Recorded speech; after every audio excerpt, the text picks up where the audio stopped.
Hi, I'm Tim from Marathon Mates. Whilst getting injured can be a real pain in the bum, it can also have a major impact on your mental health and well-being.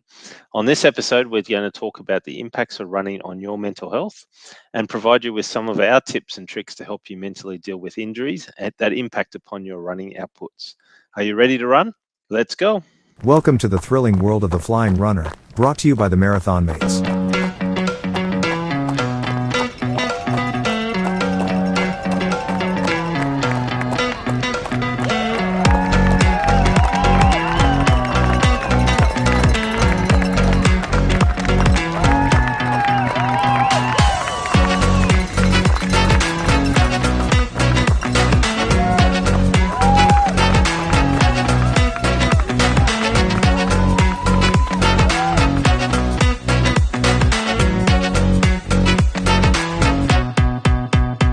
Hi, everyone, and welcome back to the Flying Runner podcast, our 52nd episode. Whilst our first episode went to air on the 7th of July, 2024, it was actually the week after last year's Gold Coast Marathon weekend. So whilst we've recorded 52 episodes, we aren't quite yet at our 1 year anniversary. We're almost there at our first birthday, but it's pretty amazing that we've got there so far. And we're so impressed by the amount of people around the world who are our regular listeners now tuning in and getting some enjoyment out of our running stories, I guess.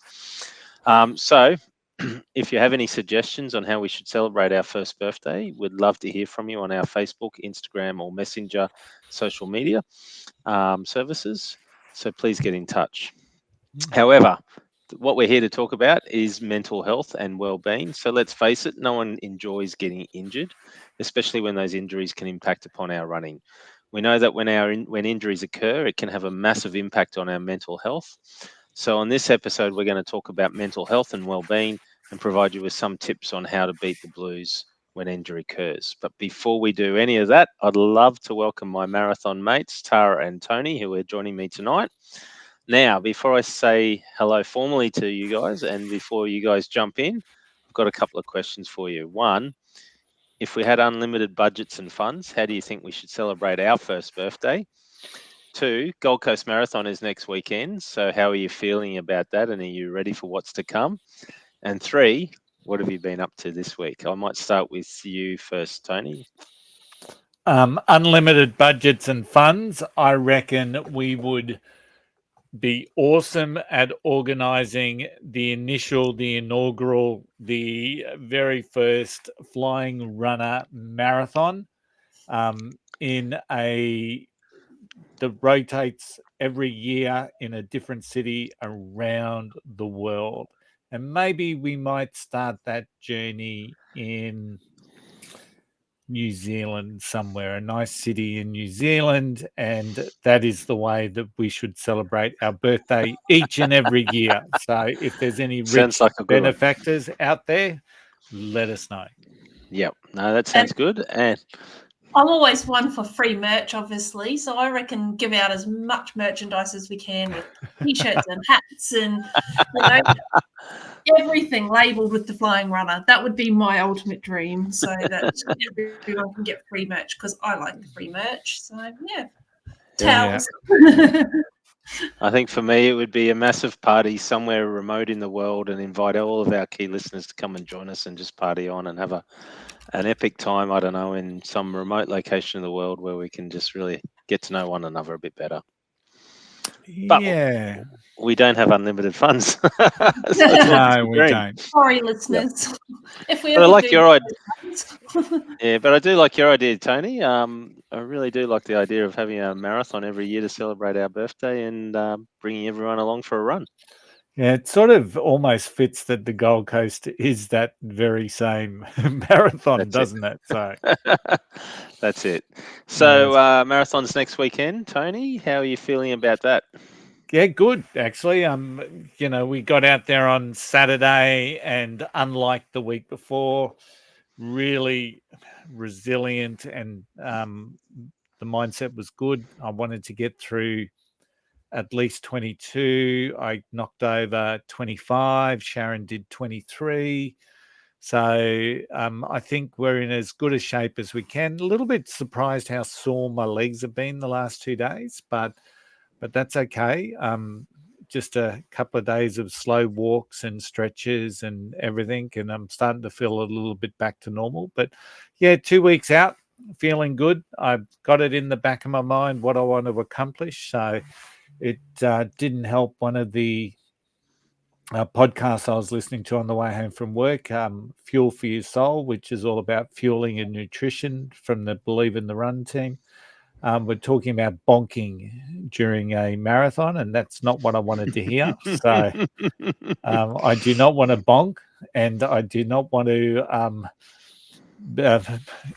I don't want to make an error. So, and that's sort of in my mind because this is going to be a different marathon for me. So, but yeah, really excited. Can't wait for it to happen. And yeah, what about you guys? In all honesty, I haven't really given it too much thought. I'm looking forward to the holiday and seeing friends. I have not trained anywhere near as much as I should, especially for the distance that I am doing over the weekend. So it'll end up being about nearly 70 Ks of running over 2 days. And yeah, I have not done anywhere near enough training. But look, my motto, as always, is going to be finish lines, not finish times. So yeah, I'm just looking forward to meeting up with all my friends and catching up with everyone, as always. And did we do any park running, guys? Tony? You're on mute, From Tony. me, that's a no. No. Yep. No. Oh, you did your long run. You don't like to do park run in the middle. Yep. Yeah, we long run Saturday. So I'm actually looking forward to Gold Coast weekend because I'll do a park run on the Saturday as a bit of a shakeout run, getting ready for it. Just a nice slow park run. But one of the guys at work, the operations manager, ran 35K yesterday. And that was his last long run. He recognized it's probably a week too late in terms of taper, and he was really, really sore today. So it was my job to do. We have a morning meeting, and part of that role is every now and again you'll throw in an exercise. So yeah, we did squats just because we thought it was something good. So and we survived. But no park run for me, but no doubt you guys did. Yeah, we did Kedron Park Run.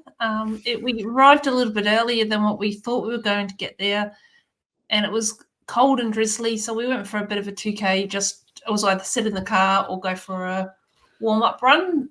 So we went for a warm-up run. I stayed with Tim for about maybe 2Ks, and then I'm like, you go, Tim. I've had enough of running at your speed, especially this close to a marathon.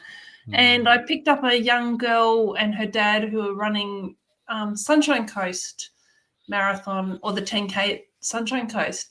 And she was really struggling and Dad was trying to get her along. So I coached her home for a PB. So she got a sub 30 for her park run, and she's never done anything better, I think, than 34 before. So oh wow, yeah. So she was super impressed. Gave me a big high five at the end, and I'm like, hey, it was all you that did it. You just followed me. So yeah, it was good. And Tim, you enjoyed yourself apart from me going, just go away.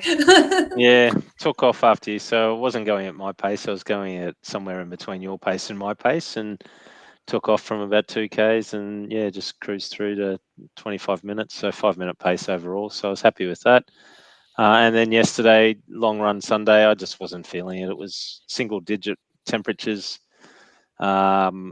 Which is not a common thing, I guess, for us. It is normal, I guess, at this time of year, but we're just not used to the single digits in cold. So I wasn't feeling it. I got out for a run. I got a bit of a twinge in the calf and just backed it off a little bit, just as I do. I found Tara on the way back and then just ran with Tara on the way home. So knocked out about 15 Ks. I think yesterday, Tara, you did about 13 Ks. So yeah, the body's right. I've got a twingy calf, but that comes and goes. I know what it is. I've just got to stretch it out a little bit. I've got to I've probably been a bit reluctant to stretch after some of my runs, and I need to get back into daily stretching over the next couple of days before the marathon. seeing Wayne Cooley on Saturday to get the final massage before Gold Coast. So everything will be right for the weekend. I've just got to nurse it a little bit over the next few days. But apart from that, I'm all right. Twingy calves, I can deal with that. It's just pain. Must be an old man thing, because between you and Tony, you both get twingy calves, and it is. It's an old man thing. Sorry, very interesting evening we had on Saturday night. We caught up with two of our friends, Dolph and Nikki. Nikki's our massage therapist, and Dolph is our physiotherapist.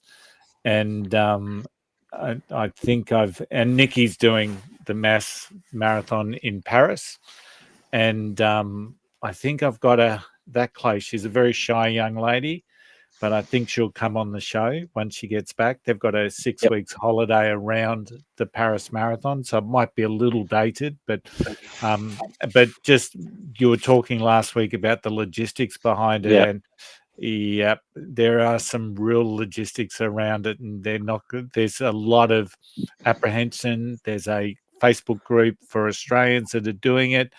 I think there's only about 10, believe it or not. Unbelievable.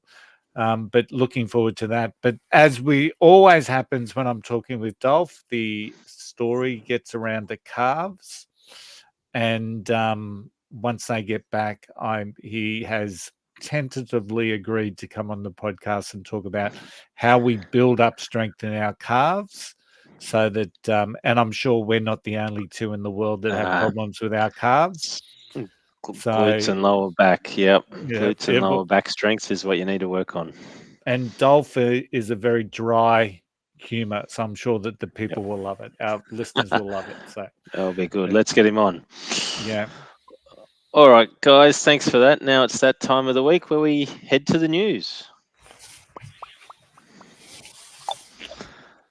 All right, so I'm going to pass it on to you, Tony. What's been happening around the world of running over the past few days? There's a lot been happening, but as is always the case, there's always stuff that happens that I don't know about, and Tim, our news hounds, hunts it all down. So Wellington Marathon. Now, I believe Wellington's in New Zealand. Am I right? NZ, capital. Okay. It's the capital. And I know that both Kia ora to all our New Zealand listeners. Have you ever run the Wellington Marathon? I know you've done a couple over there. No, we've done Auckland. Yeah, we've done Auckland. We've done a lot in the South Island, but and Auckland in the North Island. But no, I haven't done Wellington yet. On Sunday, they had the Wellington Marathon race weekend, and it attracted a total of 4,000 runners from a record 23 countries over a number of distances. And it was the 38th year, I believe, that it had been going. This is their largest field post-COVID, and the race starts and finishes at Sky Stadium, which apparently Tim is the purveyor of all this information, is also known as the Cake Tin. So because it looks like a cake tin. It's a round and pretty boring looking building from above and on the side. I've seen it for real. I've been to Wellington a number of times for work, and it definitely looks like a cake tin. Wow. Okay. What a place that strikes fear into people's hearts when they go play at the Cake Tin. All right. So Wellington's definitely not a flat city. Once again, I wasn't overly aware of that, but looking at the course maps, they did find some flat spots to run in. So the course wraps its way around the harbour, meaning that runners get really good views of the city as they run out and back. It's a 2-lap course, and don't we love them? Wellington is also known as the Windy City. The weather can be really quite unpredictable. Now, as yet, have we seen the results and the outcomes of the race? Next stop point down on the list you're reading. Oh, there it is. There it is. Okay, so this year's event was won by Simon Cromarty in a time of 2:29:30, and the first woman across the line was Claire Horner in a time of 3:06. So that could be one that we put on the bucket list. And it's interesting because every Monday morning, I do the World Marathon on our Instagram. And when you go searching for, way back when I set all that up, the June-July period is really quite a sparse period of time for world marathons, and really it's just us down here in the Southern Hemisphere. So that Yeah. should have been one that I picked up. Yep. No, I No, didn't. So. looks like a good event. There's a few in New Zealand. Tara and I have done Queenstown, we've done Motatapu, and we've done Auckland events. Yeah. But this one looks like a good event. Knowing the city, as I said, it is quite hilly, but it is flat around the harbour itself. Some stunning views, but the weather is always problematic in Wellington, and particularly at this time of year in the middle of winter, it would be cold, it would be dark, and quite temperamental. It would be rainy and windy a lot of the time as well.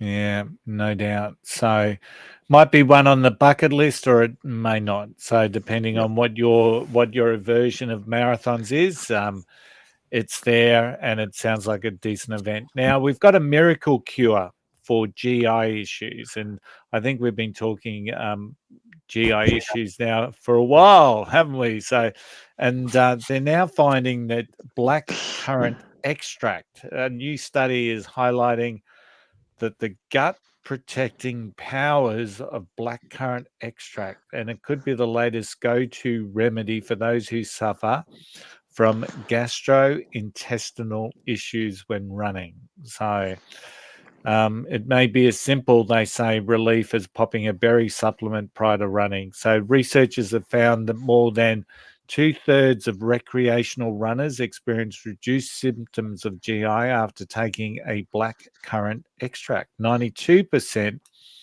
of participants in one study who displayed GI symptoms were reduced to 25% with black currant. So very interesting. For this study, runners took 600 milligrams of blackcurrant extract. The brand Currant was used in the study daily for 7 days before hitting the treadmill. The polyphenol-rich blackcurrant supplement was shown to reduce heat-induced cell damage and leaky gut by up to 40%. Not only did the extract relieve gut distress, but it was also proved safe with no adverse effects on core temperatures or thermoregulation. So, wow, that was a mouthful. Tara, Tara, are you excited by blackcurrant extracts? Well, believe it or not, after reading or Tim telling me about this, I actually did a fair bit of research into it myself as well. Yeah. So I know Tim is very scientific, being a scientist, and I've got that scientific background as well. So I won't bore you with my biochemistry and how your ATP and everything like that works, because I'm sure nobody wants to hear about my university degree.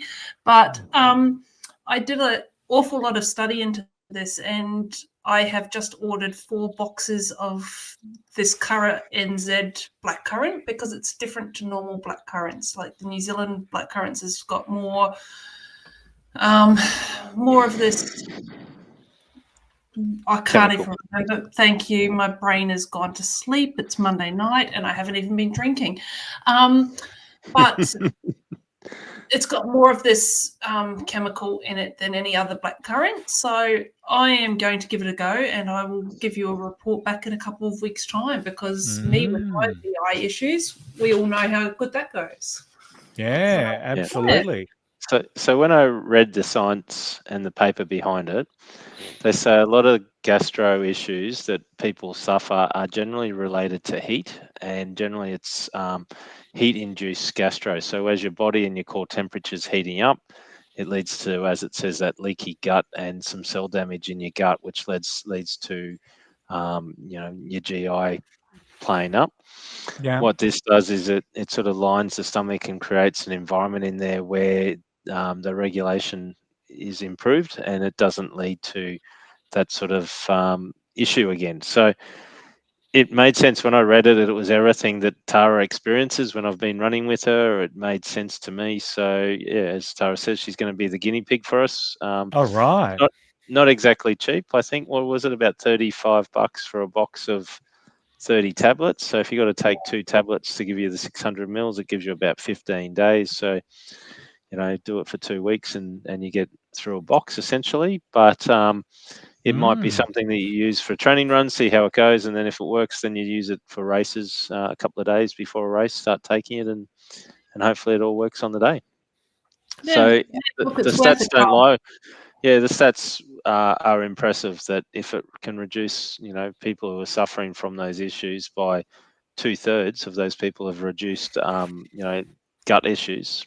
Why not give it a try? Especially Yeah, with 100%. peer-reviewed scientific articles. It's not like it's just pulled out of Wikipedia. So yeah, Yeah, it's all peer So, reviewed and yeah. properly documented. So that's cool. So, and it's from New Zealand. So everything I know that has come out of New Zealand is pretty cool. So, thank Including you. Tara. including Tara. So, a little bit of bad news on the news. There's 4 more Kenyan athletes that have been suspended for doping. So that's another 4 Kenyans on the list of shame. And among them are little known long and short distance athletes led by sprinter Samuel Kimani Wanjiru and marathoner Panuel Makungo.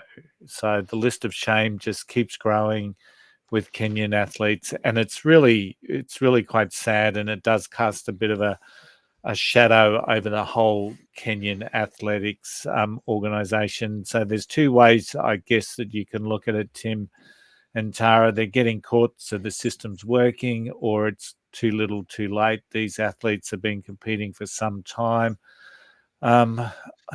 It's a horrible subject to be talking about, things like cheating or drug cheats. But what's your thoughts on it? We'll start with you, Tim. We had an issue a few years ago where there was systematic doping in Russia, and they banned the whole Russian athletes, and it's from Olympic Games, World Championships. We now have a system issue in Kenya where numerous athletes, and over the last couple of years, we're talking tens of athletes, not just a few, have been caught doping. You hope that it isn't a systematic issue, that everyone in Kenya is on that program in some shape or form. I know WADA and the World Athletics are spending more and more money to put testing facilities into Kenya and to really observe what's going on over there. It is a shame, but the amount of money that these people can earn, and as we heard a little while ago, there was an athlete that finished second in Boston who only got her money a couple of years ago, or this year after winning it back in 2016 or whenever it was. They still make their money. So if they get caught doping, they've already made their money. They've won their races. They don't get forced to pay back the money. And if they do, they say, well, I've already spent it. You're not getting it. So the punishments aren't that big a deal, I don't think, for some of these guys. They make the money, and if they get caught, they get caught. So I don't know what they do, but it is a shame to see it on one particular country has got an issue, and then when you look at the likes of, they've had Kelvin Kiptum, they've got Kipchoge, they've got other top-ranked long-distance runners. It casts a bit of a cloud over those guys, even though those guys have been well and truly tested multiple times in their careers in the past. So it does make you question those other athletes, which is a Yeah, shame. We shouldn't be questioning. yeah. I look at it. Drug cheating to me is just as bad as course cheating, or jumping in the course halfway through and then going to go finish a marathon. You haven't done the work to the best of your ability naturally. So to me, it's just cheating. Like, you don't cut a course, you don't take extra stuff that's going to make you faster, and you definitely don't jump in halfway through a marathon to, pick up second place. So yeah, cheating. Yeah, it's not good at all. So let's hope it's only just a very small minority, but it really does create that whole shadow over the Kenyan athletes. Now, 2 final things that I want to talk about before I hand it back to you, Tim. My favorite athlete is Safan Hussein, and she is now confirmed as running 4 events at the Paris Olympics: the 1500, the 5,000, the 10,000, and the marathon. So we were just doing a little bit of a synopsis around that, what that looks like. I think she kicks off on day 2 of the athletics program, and she finishes up on day 11 with the marathon. So it's going to be a Herculean, is that a word? But it's going to be Yes. huge. Huge. It's going to be a huge effort for her to compete with them in those 4 events. But I'm also going to say she's going to win them. So.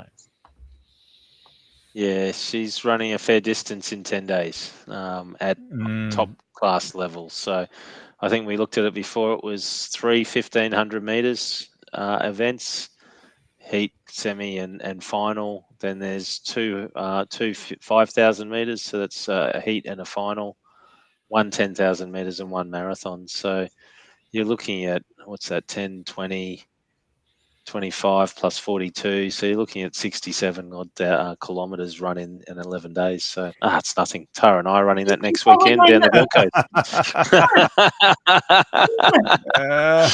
You probably did a bit more training than I have too. Yeah. So it's a fair amount, and it's a big difference running 1,500 meters. Whilst it's not a sprint, it's not a long distance race either, and it's full on for the full mile. They don't stop, so they don't slow down. Yeah, it's going to be a massive effort. And just the last thing I want to mention, last year's Gold Coast Marathon, we had the swoosh boy, Cameron Avery, come 3rd in the half marathon, and he posted up, whether it was today or just recently, that very appreciative of that 3rd place spot late in last year's Gold Coast half, and he's returning. So Cameron Avery's back in the Gold Coast half this year. So that's awesome. So good news. You might want to stop by and say hello to us and join us on a podcast session, hey? Why not? Why not? Putting it out there, Cameron, if you want to catch up, we're happy to catch up. I know both Stefan and Cameron are avid listeners of the podcast, so good luck to both of you. They're all going to jump on the blackberry extract now. Absolutely. We've just the sales are surging over there at Currant NZ. So back to you, Tim. Tara's lost it. All right. Thanks, Tony. All right. It's time to get a little bit more serious now. We're going to be talking mental health and well-being, particularly when it comes to injuries. So tonight, I'm just going to ask you guys some questions, and we'll just jump in and talk about whatever we talk about as we go for the next sort of 20 minutes or so. So how's that sound? Good. Sounds perfect. Yeah. Perfect. All right. So number one, we all love to run. Right, I agree. We all love to run, but what does running mean for you guys from a mental health and well-being perspective? I might start with you first, Tony. I don't know. For me, running just means that it's something I don't take for granted, because it's something that I haven't done all my life to the extent that I do now. So it's something I still feel is a bit of a privilege for me. To be able to do, and especially to be able to run mostly with Sharon.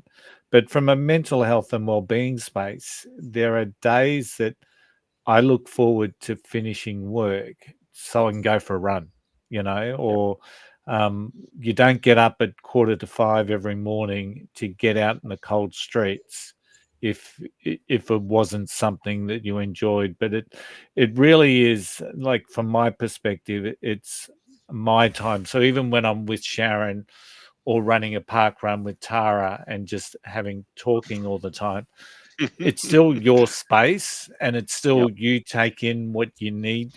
I take in what I need, and then I to me, I think mentally it makes me stronger. And I think that's what running means to me. It just makes me mentally stronger to do what we do each and every day of our lives. And as I said, I don't take it for granted. And to me, it's a real privilege that I can do it. What about you, Tara?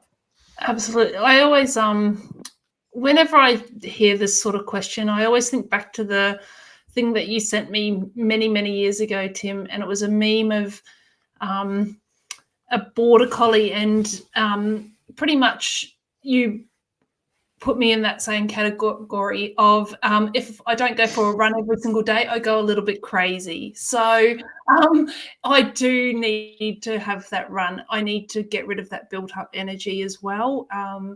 It's great for my mental space, as you were saying as well, though, Tony. I do not ever take it for granted. I have had many injuries, and people that have listened in the past know of my broken back, fractured pelvis, and being told I'd never run again. So yeah, I'm with you. I'm very, very grateful for the fact that I am able to run. But it's not going to ever be fast, but I do go a little bit crazy if I don't go running. So yeah, and I don't mean in a bad way. I just mean that I get a bit edgy and I need to get out. Yeah.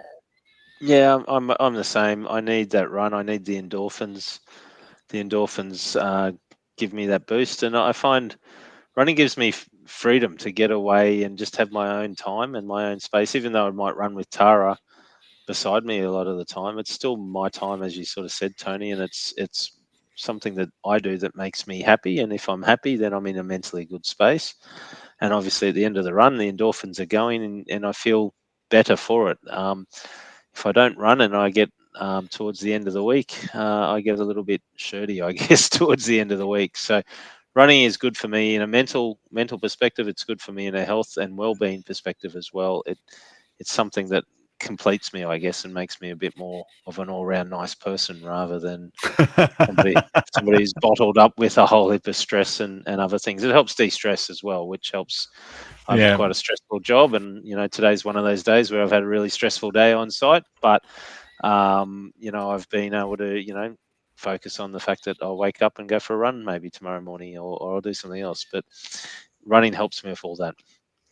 So I guess the next part is when we do get injured, it can affect our mental health and well-being. Have you guys experienced that before? Tony, you definitely. Yeah, 100%. So getting injured, a week after Chicago was just shattering in many, many respects, because I knew that we were facing our 6th star in Tokyo, and I knew my initial thought was that everything was stuffed because of my injury. So I wasn't just letting me down, I was letting my wife down. It was so much so, as you know, and I'm sure I've talked about it long enough, that I didn't go and see someone straight away. I chose to ignore it, and I just thought I'd battle through. And so, yeah, it really did affect that, because I just thought I could tough it out. I just thought, yeah, I'll be right. Give me 3 weeks and I'll have a bit of a holiday and ankle will be right, and away I go. And by the time 3 weeks had come and the ankle wasn't right, and I knew that I'd done the wrong thing. But then I think what it did for me, Tim and Tara, was that my mindset was then, okay, well, I've done the wrong thing. Let's do the right thing from here on in.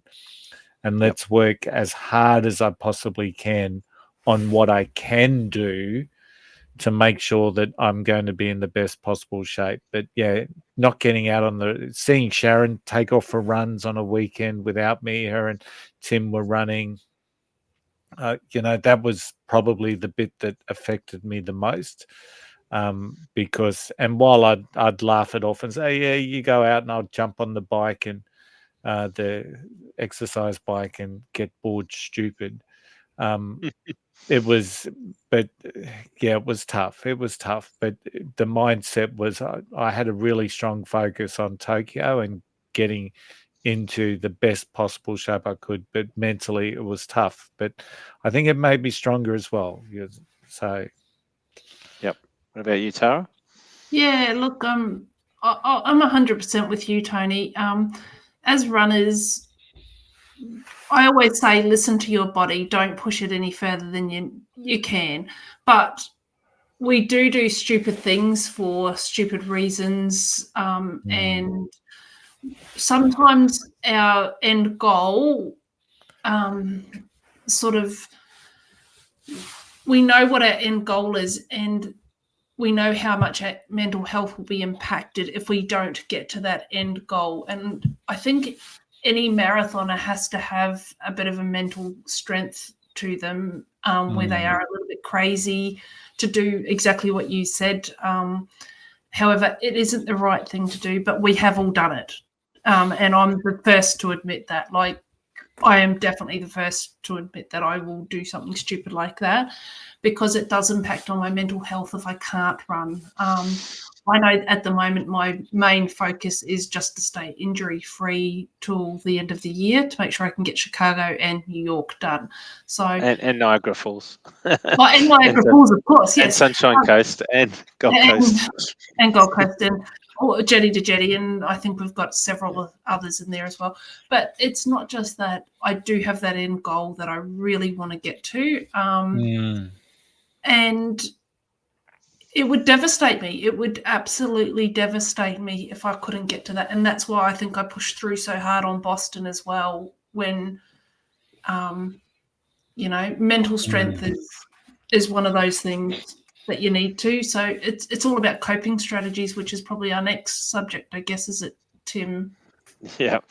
It is. So, what sort of coping strategies, I guess, do you employ? I guess for me, if I see other people going off for a run or a race and I'm stuck at home because I'm injured, it does bring me down. And I guess the sort of coping strategies I try to do, I try to look at the big picture. Okay, if I can get through the next 3 or 4 weeks with this recovery, I can then run again.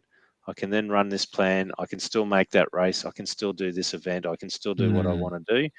And I try to look long term as best I can and try not to focus so much on the negative. I guess Tara says it quite often. I'm more of a positive, forward-facing person than a negative rear view person. So for me, my coping strategy is always to look for the positive. Okay, it's a couple of weeks. Put my feet up. Focus on the prize at the end, which is further down the track. And if others are out going for a run, well, I just miss it for a little while, but it's not going to be the end of the world. How about you guys? How about you, Tony? Coping strategies. I've had Sharon a number of times run races that I couldn't because of torn calves or what have you. So I remember the Twilight 10K that at St. Lucia. I'm sure it was the 10K initially that she ran, and Taylor, my daughter, took my bib and ran with Sharon, and just that whole sense of seeing them take off and then just waiting around in a grandstand at St. Lucia and just watching everyone else come across the line. And it was just, that was frustrating. She ran the Brisbane half, probably, I'm can't even quote the year now, might have been 2019. I tore my calf again, and she ended up running it and I didn't. So that was challenging. However, I must say I joined her on course and ran about 17 of those 21 Ks at a very slow pace because I was at the end of my rehab, but I didn't want to test it, but ultimately I tested it. So and just it probably hurts more when you see them just take off of Saturday morning and you're stuck on that exercise bike in my case. So and once again, it's just focusing on trying to do the right thing and being happy for them, I think, was a big thing for me. To see Sharon run and race without me, or to see her go out with my son, those things they're just good. They're just good. So while there's frustration in it, I'm also incredibly pleased that they don't stop for me, which is, I think, a really positive message. So, Absolutely. And I know after Boston, I'd signed up for the Gold Coast 30K run, and I've always done the 30Ks at Gold Coast in May. After Boston, I sort of took a step back and I looked at things and I thought, do I actually need to do this 30Ks? And I had a lot of not even regret, but it was like a sense of I've let myself down because I'd moved myself down to the 15K mark. And even when I was running it, I'm thinking to myself, I really should have stayed with the 30. But when I finished, I was then able to cheer on all the others. And it actually made me really, really happy to be part of the cheer squad for the 30K runners that were coming in. And I got to see Tim come in, and I got to see so many of my friends come in. And it was really, really good. And then I'm just like, actually, you know, there is a really good positive to not always being able to run, and that is to be able to cheer these people on and to be the support crew rather than be the person that's the last one across the line because you are injured or something. So I've taken it as more of a positive look and go, this is great. I get to see everyone else finish and how they feel. So it's that's how I think one of those coping strategies is to then jump in and volunteer, and that's what's good about parkrun. If you're injured, you don't have to give up on parkrun or going for a run on a Saturday morning. You can still go to parkrun. You can still volunteer. You can still participate, whether it's handing out tokens or sitting down and scanning in barcodes. There's still a role there for you, and I think by participating, you're still active. You're still around the same people. Okay, you're not running, but you're still involved in some way, and I think that's one of those coping strategies that does help as well. Yeah.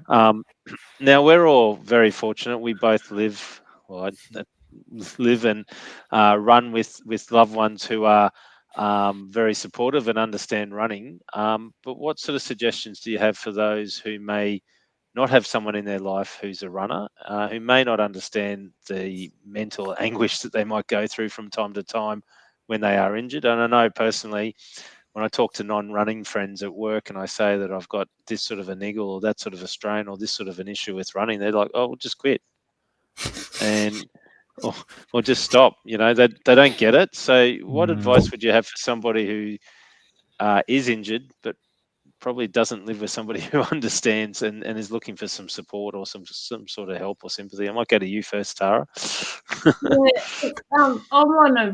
I'm on a group called Running Mums Australia, and this is quite a common occurrence actually on like that I read on this Facebook page. A lot of mums get out there to run to try and get away from not being a mum, but to have their own space and their own time. It's a great way to make new friends, or it's a great way just to have some time to yourself. A lot of the questions on there are like, oh, my husband doesn't support me getting up and doing this at this time. He thinks I should be doing this instead with the children or whatever. What advice do you have? And so that's a common question that actually get asked there. I believe that if you are injured and your spouse or your partner who you live with doesn't understand, perhaps just ask them, if you're able to, maybe, do you want to come for a walk with me? Doesn't have to be a run, but maybe would you like to go for a walk with me? Find somewhere interesting to go for a walk. A bike ride. Hire some bikes, go for a bike ride. Hire those scooters that go around town, you know, do something like that together.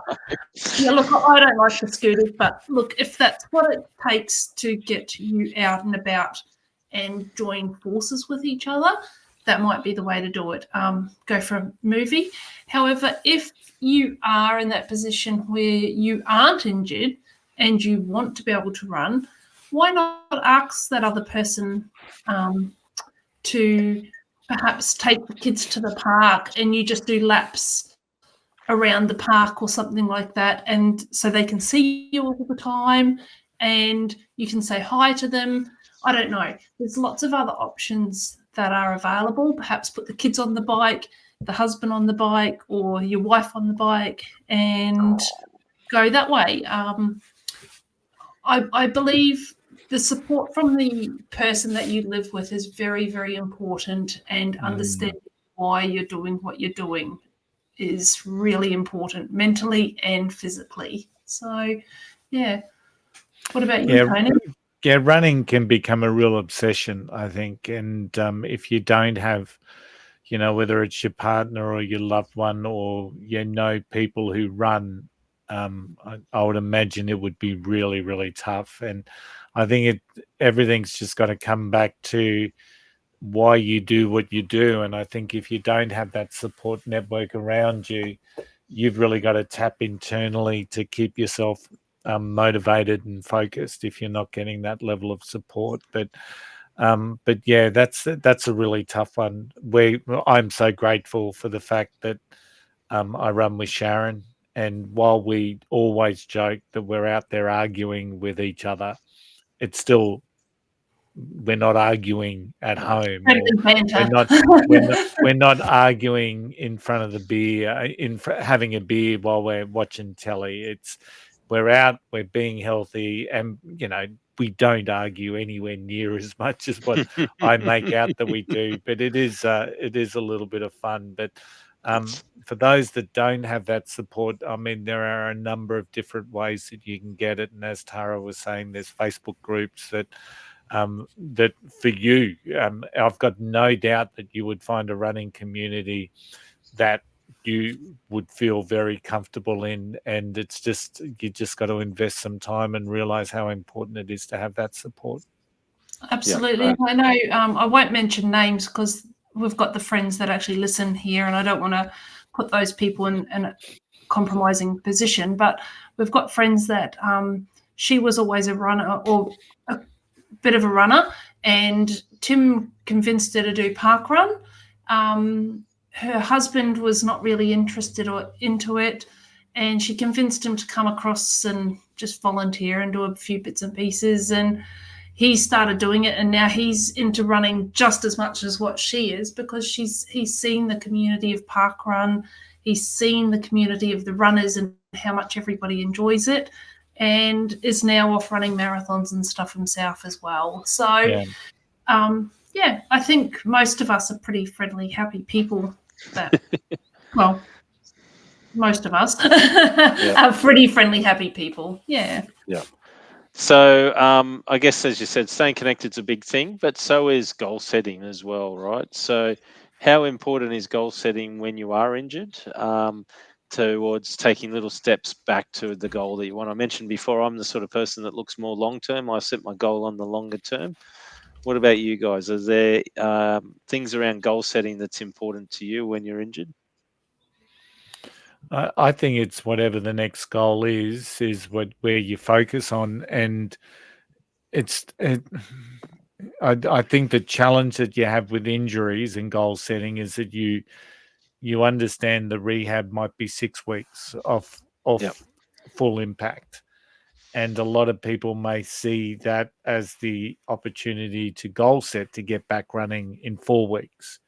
And I think that can be a challenge. But I think the major focus is whatever that next event's going to be. And you might have to discard your next event to do the best rehab. But that's where I see goal setting coming in, and having that focus on, okay, well, I can't do this race because I won't have the time to fully rehab, but I can do this one. And that's where you target, and that's where you keep your focus. So. Yeah, I 100% agree.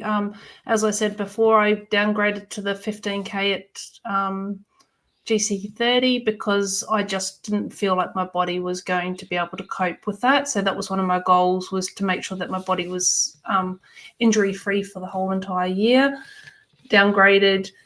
Gold Coast, I guess that's another reason why I haven't probably trained as much as what I usually would, is because that is not my focus goal for the year. That is just a training run. If I manage to make my way through all 3 races on the weekend, hip hip hooray, fantastic. If I have to pull out halfway through the marathon, I will do that, because my focus goal is going to be Chicago and New York at the end of the year. So yeah, just look at the big goal, as Tony said, and do it for your health. You want to run for a long time in your lifetime. You don't need to run for a short time. And that's something that our remedial massage, Wayne Cooley, is very much for, is to preserve your body for a long period of time into old age, not just to keep it running for 3 years. And yeah, I agree. And I think it also comes back to the old saying, comparison is the thief of joy, right? So comparing your injury to somebody else who's had the same injury and thinking, well, hang on, they only did theirs in 3 weeks and they were over it in 3 weeks and back running again. can be a mental strain later on. If you get to your 3 weeks, you're still in pain and unable to run. So the best advice I can give is not to compare your injury with other people who've had same or similar sort of injuries. Don't rely on Dr. Google, and just trust the medical professionals that are around you, and follow their advice, because at the end of the day, they know what's going on with you. They know what's going on with your body. And if they're saying it's a 5-week injury or a 6-week injury, and everyone else has done it in 3 weeks, trust your doctors, not the other people, because your injury will be different. But it's about avoiding that comparison. It can be really draining mentally if you're not responding the same way that others have responded in the past, and so don't compare yourself. And I think that's a big piece as well to it. 100%. So there's other things we can do to improve our mental health if we can't run. There's things like mindfulness techniques and other things like meditation and yoga, and obviously there's apps and things out there that are around mindfulness as well that we can use. Are those sort of things, do you think they would be helpful from a mental health perspective if you are injured? Yeah, I don't mind putting on a little bit of relaxation I've got a number of different apps that I can just dial out to, I guess, or tune out to. So Yep. Fully support that. I know Sharon and Tim do meditation. It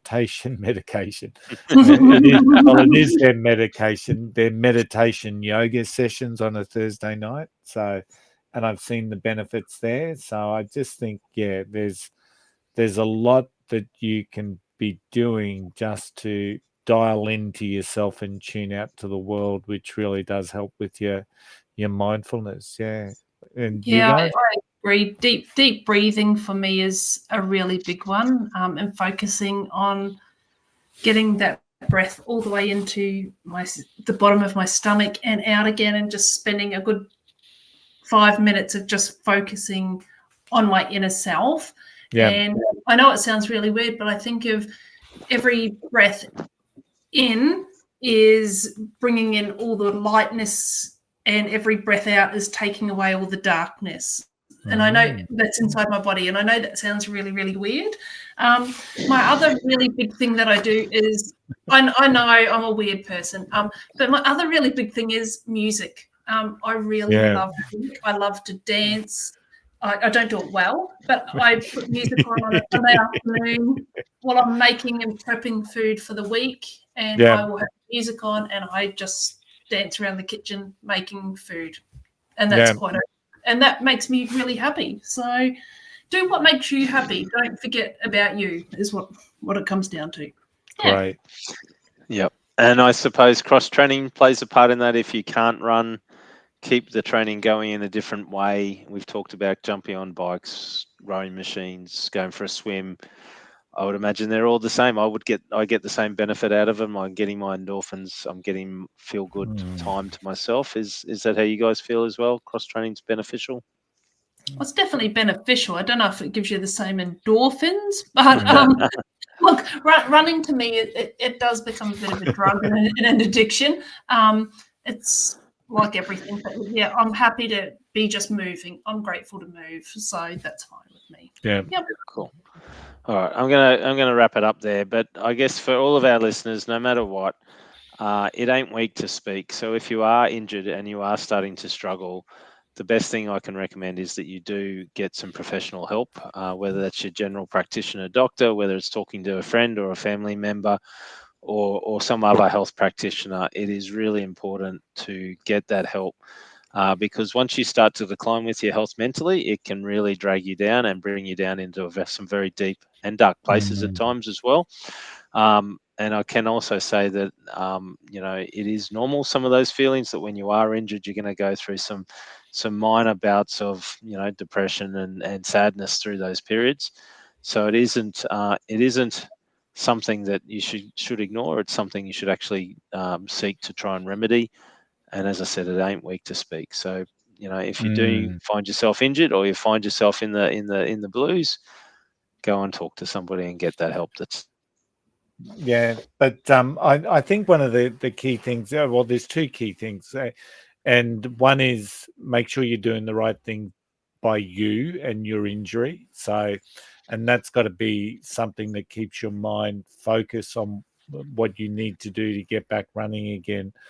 But as you know, I listened to the Long Run podcast, the 40 Runs Community, and Chris Ford, after a week after the London Marathon, got up on tippy toes to stretch and pull something off a shelf and tore his calf. And, you know, Chris is ADHD. He's one of the big reasons why he started the 40 Runs Community was because of that mental anguish that he used to feel running by himself and before races.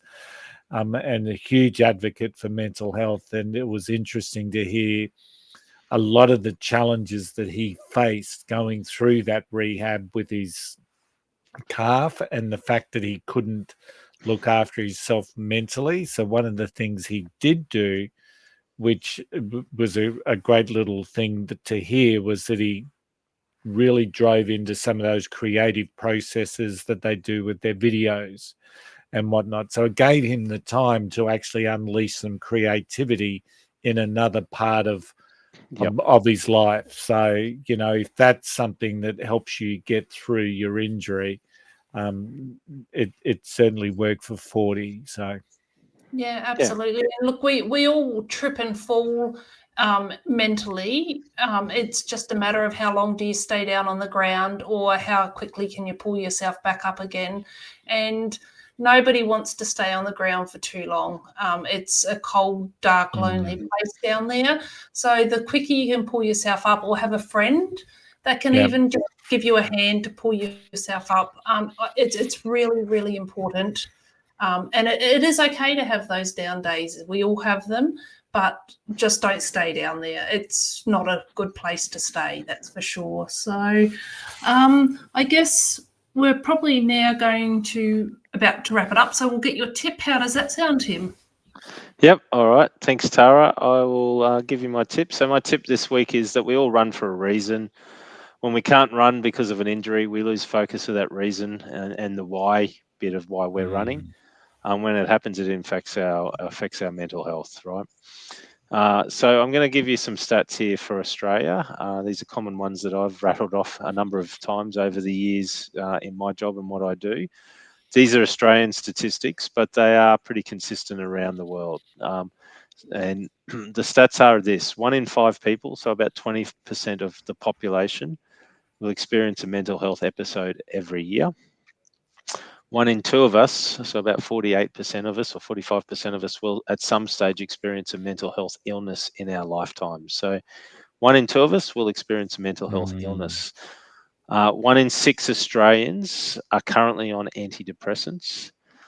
So these numbers show that mental health is a major health issue here in Australia as well as around the world. And so there is no need to have a stigma attached to mental health, right? It is a normal part of life that people suffer from mental health, poor mental health. And the chances are at some stage, you'll probably also suffer from it as well, right? That's the odds. It should be seen that when you have poor mental health, it should be seen as no different than any other physical injury. When we do have an injury, we go to a doctor, we go get some assessments done, we get some physio, we get some treatment, we move forward. It's the same when it comes to mental health, that if you are having a mental health issue or concern or illness, that you actually go get that treatment. And that's what I talked about before. It ain't weak to speak. Go and speak to somebody, get the help. The moment you start to speak to somebody is the moment you can start to break down some of that fogginess and the cloudiness and the darkness that's happening in your life, and be able to start moving forward and looking forward to what comes in the future, which is happier times. So it is really important. So ask everyone, if you are struggling a little bit at the moment, or if you are going through an injury period, ask yourself a really deep and personal question: am I really okay? And if the answer is I'm struggling a little bit, you probably need to talk to somebody about it, a trusted family member or a doctor or some other form of health practitioner who can help you in that space. So that's my tip this week.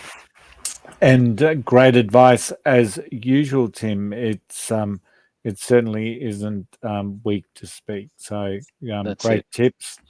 But we're just about to end this episode. But before we do, I'm going to throw it over to Tara just to see what's happening next week. Excellent. Thanks, Tony. So next week, obviously, we're going to the Gold Coast. So we're going to be talking about the Gold Coast Marathon weekend. Now, it's a week away from the time that, it'll be a week away from the time that this gets dropped. So that'll be great. So we're going to go through the races, our goals, and what our plans are. We're going to describe the course and the race itself, and generally just have a good time talking about our next big event. Can't wait for it. Cool. Thanks for that, Tara. I can actually describe the course for you right now. Flat, flat, flat. Oh, that's the half marathon course. Let me describe the full marathon course. Flat, flat, flat. So no, that's all right. We'll talk more about it. It'll be a lot more than that. But I'm really looking forward to that, and I'm also looking forward to the weekend as well. So thank you, Tara, and thank you, Tony, for joining me tonight to talk about this topic. This wraps up our episode tonight. Video of the episode will be available on Spotify and on YouTube. Audio will be available on Apple and Amazon and all other popular podcast platforms. If you like this episode, please like and subscribe and share with your friends as well. But we also ask that you share your tips via our social media channels about how you maintain focus whilst injured, or maybe also tell us about what you think we should do for our first birthday celebrations. Anyway, remember, every step forward is a victory. Lace up, hit the road, and we'll catch you on the next episode of The Flying Runner. Until then, happy running. Happy running.